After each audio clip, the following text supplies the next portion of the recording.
70이 넘어서야 알았어요. 젊을 때 미리 준비했더라면 지금 이 나이에 이렇게 눈칫밥을 먹고 살진 않았을 텐데.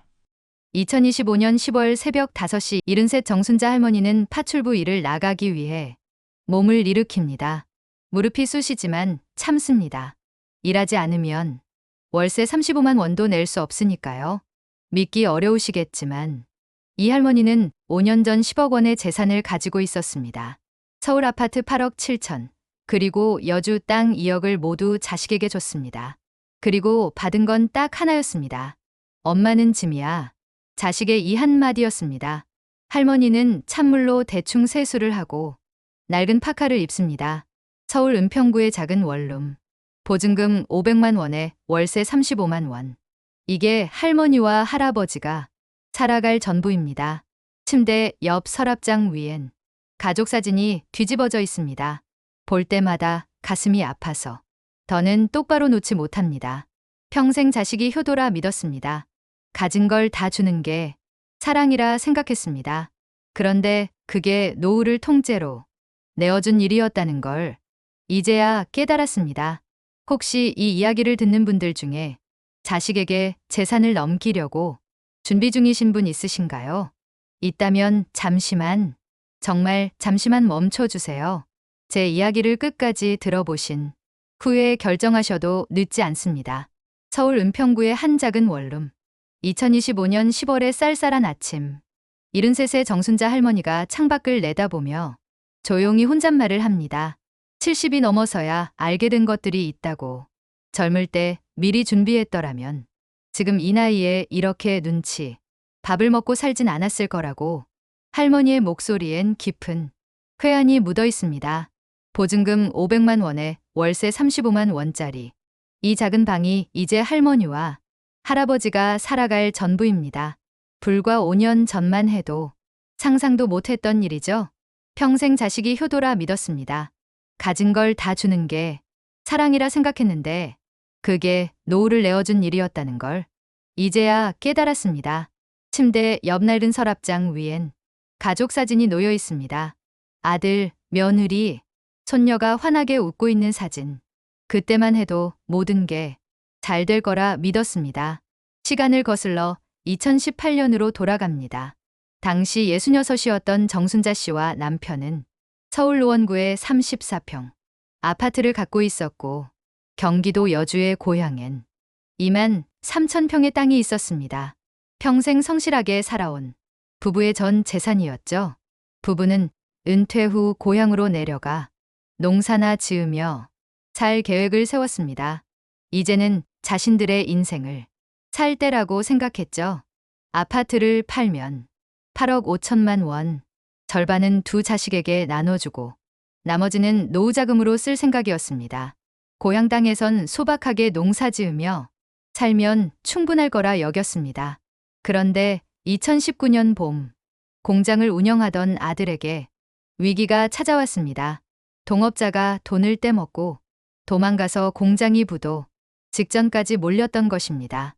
창백한 얼굴로 찾아온 아들은 3억만 있으면 당장의 위기를 넘길 수 있다고 했습니다.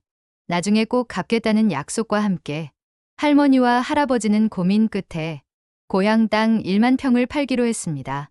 평생 모은 재산이지만 자식이 망하는 걸 보고만 있을 순 없었습니다.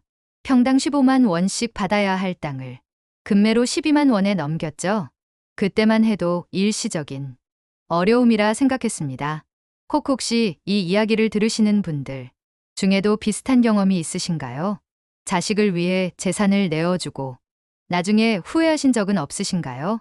2020년 겨울 아들의 공장은 겨우 부도는 면했지만 코로나19가 터지면서 상황은 더욱 악화됐습니다. 주문이 끊기고 빚은 늘어만 갔습니다.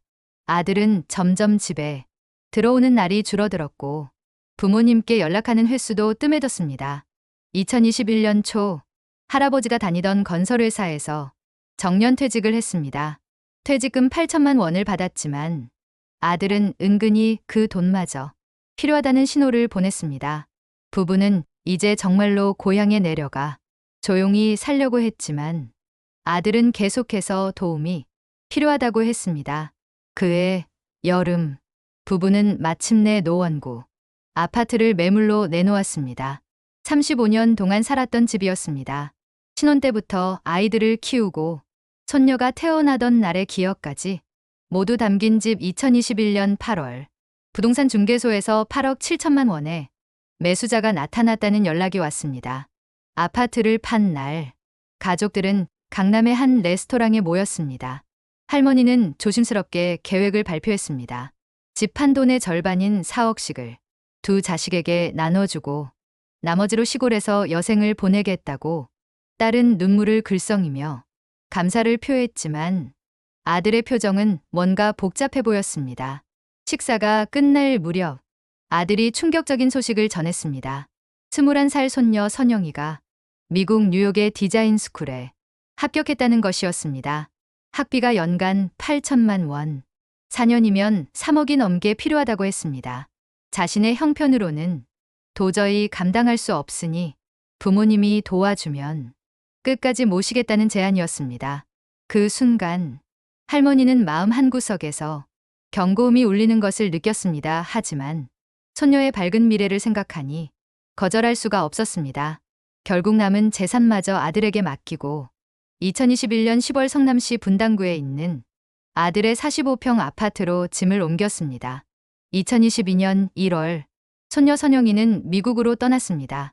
며느리도 딸을 따라 뉴욕으로 가서 정착을 돕겠다며 함께 떠났습니다. 6개월만 있다가 온다고 했지만 결국 1년 반을 그곳에 머물렀죠. 그 1년 반 동안 할머니와 할아버지는 아들과 셋이서 살았습니다. 의외로 평화로운 시간이었습니다. 할머니가 아침마다 차려주는 밥상에 아들은 감사를 표했고 퇴근 후엔 부모님과 차를 마시며 이야기를 나눴습니다. 집안일을 하고 아들 끼니를 챙기고 가끔 동네 공원을 산책하는 소박한 일상. 그때만 해도 이런 평화가 계속될 줄 알았습니다. 하지만 2023년 7월 며느리와 손녀가 돌아오면서 모든 게 달라졌습니다. 손녀는 미국 생활에 적응하지 못하고 우울증으로 학업을 중단했다는 것이었습니다. 2억이 넘는 돈이 이미 쓰였다는 사실도 그제야 알게 됐습니다. 5 식구가 한 집에 살게 되자 불편한 일이 한두 가지가 아니었습니다. 화장실도, 부엌도, 거실도 모든 게 비좁게 느껴졌습니다. 작은 일로도 신경전이 벌어졌고 집안 분위기는 날로 험악해졌습니다. 8월의 어느 무더운 날 저녁, 할머니가 조심스럽게 제안했습니다. 불편하면 따로 나가서 살겠다고. 여주 고향에 아직 땅도 좀 남았으니 그곳에서 살겠다고. 그때 아들이 내놓은 대답은 충격적이었습니다. 어머니가 준 돈 4억을 다 썼다는 것이었습니다. 공장 빚을 갚고 선영이 유학비와 생활비를 대고 심지어 작년에 코인 투자를 했다가 반토막이 났다는 것까지 노후자금으로 남겨둔 돈이 한 푼도 남지 않았다는 말에 할머니와 할아버지는 말문이 막혔습니다. 그날 밤 할머니는 잠을 이룰 수 없었습니다. 천장을 바라보며 지난날을 되돌아봤습니다. 그때라도 눈치챘어야 했는데 내 인생의 땅이, 내 인생의 집이 이렇게 한순간에 사라질 줄은 몰랐다는 생각이 머릿속을 맴돌았습니다. 2023년 9월 추석, 인천에서 온 딸 부부와의 저녁 식사는 악몽이었습니다. 딸이 부모님의 안부를 묻자 아들이 갑자기 부모님을 딸이 모시라고 했습니다. 자신은 선영이도 있고 빚도 있어서 형편이 안 된다는 이유였습니다. 순식간에 형제간 다툼이 시작했습니다. 딸은 엄마 재산을 다 가져간 사람이 누구냐며 따졌고 아들은 딸이 아파트 샀다고 자랑하던 걸 비꼬았습니다. 똑같은 자식인데 왜 자신에게만 부담을 떠넘기냐는 딸의 항의와 그럼 부모님을 한 분씩 나눠서 모시자는 아들의 제안까지 할머니는 화장실로 피해 눈물을 참았습니다. 70평생 살면서 이런 모욕은 처음이었습니다. 자식들에게 짐 취급받는 자신이 한없이 초라했습니다. 평생 키운 자식들에게 자신들이 짐이 되었다는 현실이 너무나 참혹했습니다. 2024년이 되자 상황은 더욱 악화됐습니다. 아들의 공장은 결국 문을 닫았고 집안 분위기는 날로 험악해졌습니다. 며느리는 이제 노골적으로 불만을 표출했습니다. 전세값이 올라서 작은 집으로 이사 가야 한다는 것이었습니다. 작은 집으로 가면 부모님이 설 자리는 없을 거라는 뜻이었죠. 할머니가 딸에게 전화했지만 딸의 반응도 차가웠습니다. 남편 사업이 어렵고 자신도 형편이 안 좋다며 엄마, 재산을 다 가져간 오빠가 알아서 해야 한다는 말뿐이었습니다. 부모라는 이유만으로는 더 이상 자식들에게 기댈 수 없다는 현실을 깨달은 순간이었습니다. 2024년 5월, 결국 부부는 아들 집을 나왔습니다. 마지막 남은 여주 땅 3,000평을 헐값에 팔아 겨우 보증금 500만 원짜리 원룸을 구했습니다. 평당 10만 원, 시세의 절반도 안 되는 가격이었지만 급하게 현금이 필요했습니다. 35년간 살았던 아파트에서 시작해 아들 집을 거쳐 이제는 작은 원룸으로 인생이 점점 작아지는 것 같았습니다. 73과 75, 기초연금 월 64만 원이 유일한 수입이었습니다.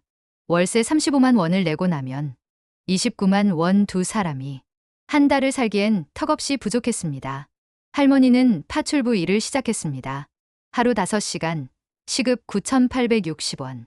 한 달에 20일을 일해도 100만 원이 채 안 됐지만 없는 것보단 나았습니다. 집주인인 젊은 여자가 안쓰러운 눈빛으로 물었을 때 할머니는 담담하게 대답했습니다. 먹고 살려면 어쩔 수 없다고. 그 말 속엔 체념과 함께 묘한 자존심이 섞여 있었습니다. 적어도 누구에게 손 벌리지 않고 스스로 벌어먹고 산다는 자부심이었죠. 여러분은 어떠신가요? 노후 준비는 잘하고 계신가요? 혹시 저처럼 자식이 전부라고 생각하고 계시진 않나요? 2025년 현재 할머니는 여전히 그 원룸에서 살고 있습니다. 아들은 가끔 전화로 안부를 묻지만 찾아오는 일은 거의 없습니다. 딸도 명절에나 겨우 얼굴을 비춥니다. 용돈이라도 드리고 싶다는 딸의 말에 할머니는 단호하게 거절합니다. 이제는 기대도 원망도 하지 않으려 합니다. 그저 자신이 너무 어리석었다는 걸 인정할 뿐입니다. 동네 복지관에서 만난 또래들과의 대화는 씁쓸한 위로가 됐습니다. 자신과 비슷한 처지의 노인들이 너무나 많았습니다. 김 씨 아주머니는 아들이 사기를 쳐서 집까지 날렸다고 했고, 박 씨는 이혼한 딸 때문에 70이 넘어서 손주까지 맡게 됐다고 했습니다. 다들 비슷한 실수를 했고 자식을 너무 믿었다는 공통점이 있었습니다. 복지관 특강에서 들은 통계는 충격적이었습니다. 2025년 현재 한국 노인 빈곤율 40.4%, OECD 국가 중 압도적 1위, 특히 자녀에게 재산을 조기 증여한 노인의 78%가 경제적 어려움을 겪고 있으며 자녀가 부모를 부양하는 비율은 고작 12%에 불과하다는 것이었습니다. 할머니는 자신도 그 통계의 일부라는 걸 실감했습니다. 2025년 8월의 어느 더운 날, 할머니는 파출부 일을 마치고 집으로 돌아오다 쓰러졌습니다. 더위와 과로가 원인이었습니다. 119에 실려 병원에 갔고 어쩔 수 없이 아들에게 연락했습니다. 1시간 뒤 나타난 아들은 더 늙어 보였습니다.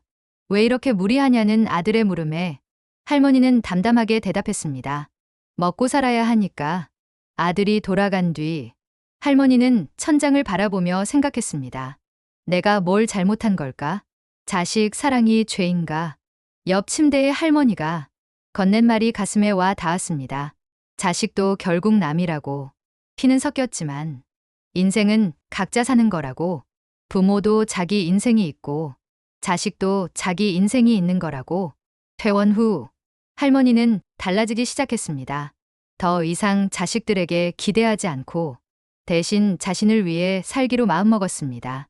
복지관에서 컴퓨터 교실에 등록했고 처음엔 마우스 잡는 것도 어색했지만 차츰 익숙해졌습니다. 유튜브도 배웠습니다.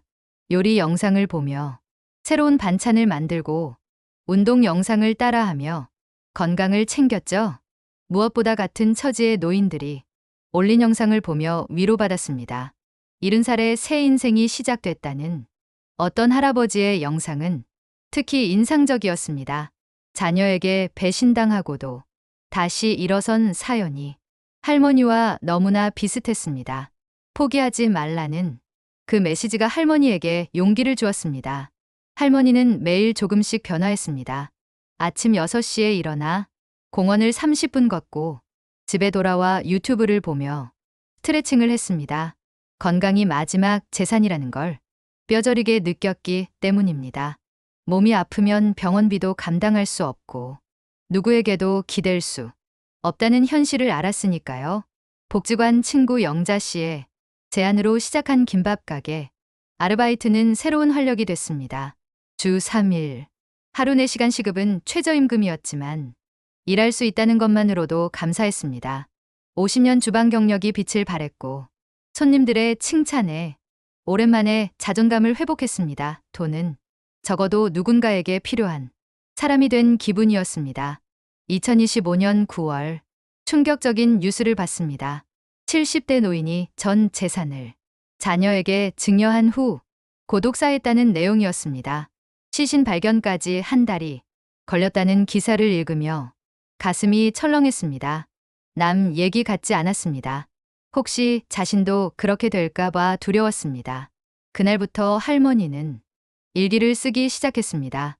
하루의 소소한 일상부터 깊은 성찰까지 모든 걸 일기에 털어놓았습니다. 일기는 유일한 친구가 됐고 자신과 대화하는 시간이 됐습니다.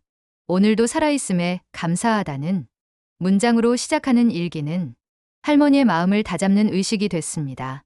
15월이 되자 할머니는 큰 결심을 했습니다. 자신의 경험을 다른 노인들과 나누기로 한 것입니다. 복지관 관장님께 부탁해 현명한 노후 준비 모임을 만들었습니다. 매주 화요일 오후 2시 10명 남짓한 노인들이 모여 서로의 아픔을 나누고 위로받으며 앞으로 어떻게 살아갈지 함께 고민했습니다.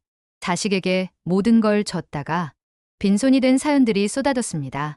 우리가 너무 순진했다는 자주 섞인 웃음도 있었지만 이제라도 깨달았으니 다행이라는 위로도 있었습니다. 젊은 사회복지사가 알려준 정보들도 유용했습니다. 주택연금, 기초연금 인상 신청, 노인 일자리 사업 등 많은 노인들이 자신이 받을 수 있는 혜택도 모르고 있었습니다. 할머니는 열심히 메모하며 배웠습니다. 늦었지만 이제라도 제대로 알아야겠다고 생각했습니다. 하지만 무엇보다 중요한 건 마음가짐이었습니다. 할머니는 매일 자신에게 되뇌었습니다. 나는 누구에게도 짐이 아니다. 나는 내 인생의 주인이다. 어느 날 2년 만에 손녀 선영이가 찾아왔습니다. 많이 야위어 있었고 미국 생활이 쉽지 않았던 모양이었습니다. 할머니 돈으로 유학을 갔는데 결국 포기하고 돌아와서 죄송하다며 울음을 터뜨렸습니다. 할머니는 손녀를 안아주며 말했습니다. 괜찮다고. 내 인생이니까 오히려 이제야 제대로 살고 있는 것 같다고. 손녀가 돌아간 후 할머니는 깊은 생각에 잠겼습니다. 선영이를 원망하지 않았습니다. 그 아이도 자기 인생을 찾아가는 중이라고 생각했습니다. 모두가 각자의 길을 가는 것이고 그것이 인생이라는 걸 이제야 받아들이게 됐습니다. 2025년 10월 18일 바로 오늘입니다. 할머니는 여전히 그 작은 원룸에서 아침을 맞았습니다. 창밖으로 보이는 은평구의 아침 풍경이 평화롭습니다. 이제 정말로 깨달은 것들이 있습니다. 첫째, 자식에게 모든 걸 주지 말아야 한다는 것입니다. 사랑한다면 오히려 주지 말아야 합니다. 자식도 스스로 일어설 힘을 길러야 합니다. 부모가 다 해주면 그 아이는 영원히 어른이 될 수 없습니다. 할머니는 자신이 아들을 진정으로 사랑했다면 스스로 헤쳐나갈 기회를 줬어야 했다는 걸 깨달았습니다. 둘째, 은퇴해도 삶에서는 결코 은퇴하지 말아야 한다는 것입니다. 70이든 80이든 할 수 있는 일을 찾아야 합니다. 그게 돈벌이가 아니어도 좋습니다. 봉사도 좋고 취미도 좋습니다. 살아있는 한 계속 움직여야 합니다. 멈추는 순간 정말로 늙어버린다는 걸 할머니는 몸소 체험했습니다. 셋째, 건강은 노년의 마지막 재산이라는 것입니다. 돈이 있어도 건강하지 않으면 아무 의미가 없습니다. 매일 조금씩이라도 운동해야 합니다. 걷기만 해도 충분합니다. 할머니는 이제 매일 아침 공원을 걷는 것이 하루의 가장 중요한 일과가 됐습니다. 그리고 가장 중요한 건 자존감을 잃지 않는 것입니다. 늙었다고 해서 가치 없는 사람이 아닙니다. 한 시대를 살아낸 당당한 사람들입니다. 할머니는 비록 작은 원룸에 살고 파출부 일을 하지만 스스로를 부끄러워하지 않습니다. 오히려 자랑스럽습니다. 복지관 친구 영자 씨와의 대화가 떠오릅니다.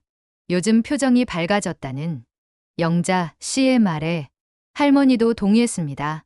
마음을 비우니 오히려 편해졌다고, 기대하지 않으니 실망할 일도 없어졌다고 두 사람은 서로를 보며 웃었습니다. 주름진 얼굴이지만 그 미소만큼은 맑고 아름다웠습니다. 할머니는 최근 시작한 새로운 일이 있습니다. 유튜브에 댓글 달기입니다. 자신처럼 어려운 노인들의 영상에 응원 댓글을 답니다. 힘내세요. 혼자가 아니에요. 작은 위로라도 되면 좋겠다는 마음으로 우리끼리라도 서로 힘이 되어줘야 한다는 생각으로 시작한 일입니다. 그러면서 깨달았습니다.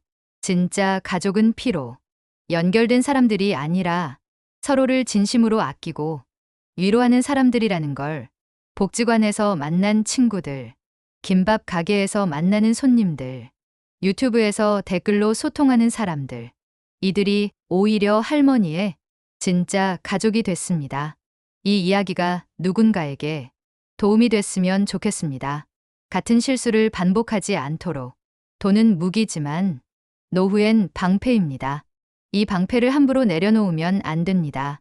자식이 아무리 어려워도, 손주가 아무리 불쌍해도 노후는 스스로 지켜야 합니다. 늙는 건 선택할 수 없지만 늙어가는 방식은 우리가 선택할 수 있습니다. 할머니는 오늘도 파출부 일을 나갑니다. 비록 힘들지만 스스로 번 돈으로 사는 삶이 자랑스럽습니다. 아침에 눈 뜨면 감사합니다. 오늘도 살아있구나. 오늘도 일할 수 있구나. 해가 저물어 갑니다. 할머니는 복지관에서 저녁을 먹고 집으로 돌아왔습니다. 작은 원룸이지만 이제는 이곳이 편안합니다. 남의 집 눈치 보지 않아도 되는 내 공간이니까요. 아들 집에서 살 때는 화장실 가는 것도, 부엌에서 물 한 잔 마시는 것도 눈치가 보였습니다. 지금은 비록 좁지만 온전히 자신만의 공간입니다. 일기장을 펼쳐 오늘의 마지막 문장을 적습니다. 나는 오늘도 내 인생의 주인으로 살았다. 이 문장을 적으며 할머니는 작은 성취감을 느낍니다. 하루하루가 쌓여서 새로운 인생이 만들어지고 있다는 걸 알기 때문입니다. 할머니는 최근 복지관에서 배운 스마트폰 활용법으로 온라인 뱅킹도 시작했습니다. 처음엔 무서워서 엄두도 못 냈지만 이제는 공과금도 내고 적금도 넣습니다. 한 달에 5만 원씩 넣는 작은 적금이지만 자신만의 비상금을 만들어간다는 게 뿌듯합니다. 어제는 복지관 모임에서 만난 박 씨, 할아버지가 중요한 이야기를 들려줬습니다. 자신도 아들에게 강남 아파트를 물려줬다가 쫓겨났는데 다시 일어서서 지금은 작은 치킨집을 운영한다는 것이었습니다. 75세에 새로 시작한 일이라며 늦었다고 생각할 때가 가장 빠른 때라고 했습니다. 그 말이 할머니에게 큰 용기를 줬습니다. 73세인 자신도 아직 할 수 있는 일이 많다는 걸 깨달았습니다. 파출부 일만이 아니라 자신의 경험을 살려 더 많은 일을 할 수 있을지도 모른다는 희망이 생겼습니다. 할머니는 며칠 전 놀라운 제안을 받았습니다. 복지관에서 진행하는 노후 준비 특강의 강사가 되어달라는 것이었습니다. 자신의 실패 경험을 솔직하게 나눈 것이 많은 노인들에게 큰 울림을 줬다며 한 달에 한 번 자신의 이야기를 들려달라고 했습니다. 강사료는 많지 않지만 누군가에게 도움이 될 수 있다는 게 더 의미 있었습니다. 첫 강의를 준비하며 할머니는 자신의 인생을 정리해봤습니다. 실패했다고 생각했던 인생이 사실은 값진 교훈이었다는 걸 깨달았습니다. 자신의 아픔이 다른 사람의 약이 될 수 있다는 게 감사했습니다. 할머니가 가장 강조하고 싶은 메시지는 명확합니다. 자식은 노후보험이 아니라는 것, 경제권을 끝까지 지켜야 한다는 것, 그리고 무엇보다 자신의 삶을 포기하지 말아야 한다는 것입니다. 최근 할머니는 손자 편지를 받았습니다. 선영이가 아니라 딸의 아들 민수였습니다. 대학생이 된 민수는 할머니께 죄송하다며 나중에 꼭 효도하겠다고 썼습니다. 할머니는 답장에 이렇게 적었습니다. 효도는 필요 없다고, 그저 내 인생을 열심히 살라고, 그리고 너의 앞날은 스스로 준비해야 하는 거라고. 이것이 할머니가 손자에게 줄 수 있는 가장 큰 사랑이라고 생각했습니다. 의존하지 않는 삶, 스스로 서는 삶의 중요성을 가르치는 것. 그것이 진정한 사랑이라는 걸 이제야 알게 됐습니다. 펜을 내려놓으며 할머니는 내일을 생각합니다. 내일도 파출부 일을 가고, 복지관에서 친구들을 만나고, 저녁엔 일기를 쓸 것입니다. 평범한 하루지만 이제는 그 평범함이 감사합니다. 스스로 선택한 삶이기 때문입니다. 할머니가 이 모든 이야기를 정리하며 가장 마음에 남는 건 자신이 실패한 인생이 아니라는 깨달음입니다. 비록 계산을 잃고 작은 원룸에 살게 됐지만 오히려 진짜 중요한 것을 얻었습니다. 바로 자기 자신을 되찾은 것입니다. 70년 동안 누군가의 딸로, 아내로, 어머니로만 살았습니다.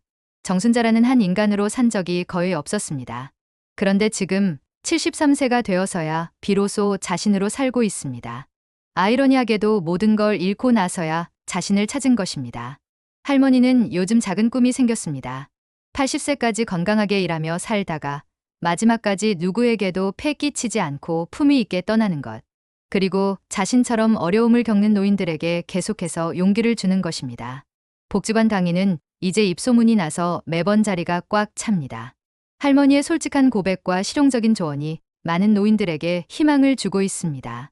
누군가는 할머니 덕분에 자녀에게 증여하려던 계획을 취소했다고 했고, 또 누군가는 용기를 내어 일자리를 구했다고 했습니다. 이제 할머니는 알게 됐습니다. 인생에 늦은 때란 없다는 것을. 70세에 시작해도 80세에 시작해도 괜찮다는 것을. 중요한 건 시작하는 용기라는 것을. 할머니의 하루는 여전히 바쁩니다. 아침 6시 기상, 공원 산책, 파출부일, 복지관 활동, 그리고 저녁엔 일기 쓰기. 누군가는 그런 할머니를 보며 안쓰럽다고 하지만 할머니는 행복합니다. 스스로 선택한 삶이기 때문입니다. 얼마 전 아들이 오랜만에 전화를 했습니다. 미안하다는 말과 함께 조금이라도 도움을 드리고 싶다고 했습니다. 할머니는 정중히 거절했습니다. 이제는 스스로 살 수 있다고, 오히려 아들이 자신의 삶을 잘 꾸려가길 바란다고 말했습니다.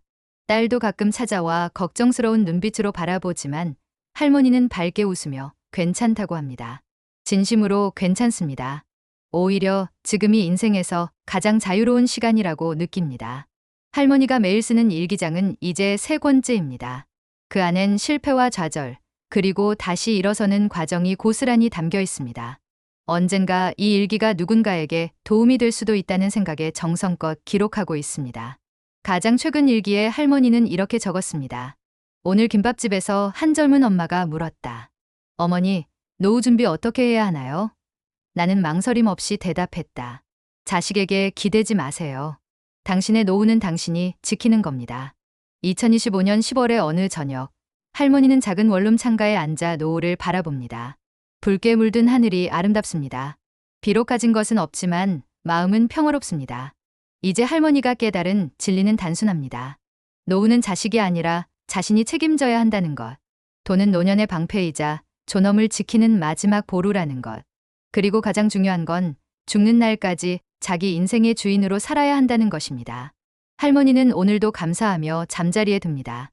내일도 건강하게 일어나 하루를 시작할 수 있기를. 그리고 자신의 이야기가 더 많은 사람들에게 전해지기를. 같은 실수를 반복하지 않기를. 모두가 존엄한 노후를 보낼 수 있기를. 마지막으로 할머니가 전하고 싶은 말입니다. 아직 늦지 않았습니다. 50대든 60대든 70대든 지금부터 시작하세요. 여러분의 노후는 여러분이 지켜야 합니다. 자식은 사랑하되 기대하지는 마세요. 그들에겐 그들의 인생이 있고 여러분에겐 여러분의 인생이 있습니다. 당신의 노후는 당신이 지켜야 합니다. 이 긴 이야기를 끝까지 들어주셔서 진심으로 감사드립니다. 혹시 이 이야기가 마음에 와 닿으셨다면 주변의 부모님이나 지인분들께도 들려주시면 좋겠습니다. 우리 모두가 현명한 노후를 준비할 수 있도록 구독과 좋아요를 눌러주시면 더 많은 분들께 이 메시지가 전달될 수 있습니다. 알림 설정을 해두시면 새로운 이야기가 올라올 때마다 바로 확인하실 수 있습니다. 여러분의 노후가 안전하고 행복하기를 진심으로 기원합니다. 감사합니다.